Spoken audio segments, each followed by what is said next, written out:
आज इस धरती का एक और बेटा अपने वतन की हिफाजत करते हुए जाम शहादत नोश किए।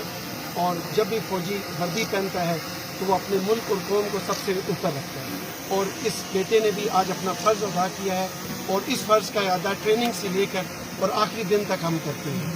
और बहुत ही खुश नसीब हैं वो बाप जो मेरे साथ इस टाइम पे खड़े हैं, जिनका बेटा इस वतन के निछावर हुआ और शहादत के आला मकाम पे पहुंचा। इंशाल्लाह एज अ फोर्सेस जहाँ की भी है, आर्मी है, FC है, हम सब का इस बात का इरादा है इंशाल्लाह कि जितने भी दुश्मन खिलाफ नासर ममालिक जितने भी मुल्क के खिलाफ काम कर रहे हैं, हम इनके खिलाफ इसी तरह लड़ते रहेंगे। और इंशाल्लाह जब तक इस मुल्क में अमन कायम नहीं होता, ये जो हमारा शहीद है इसकी कुर्बानी कभी भी रायगा नहीं जाएगी इंशाल्लाह।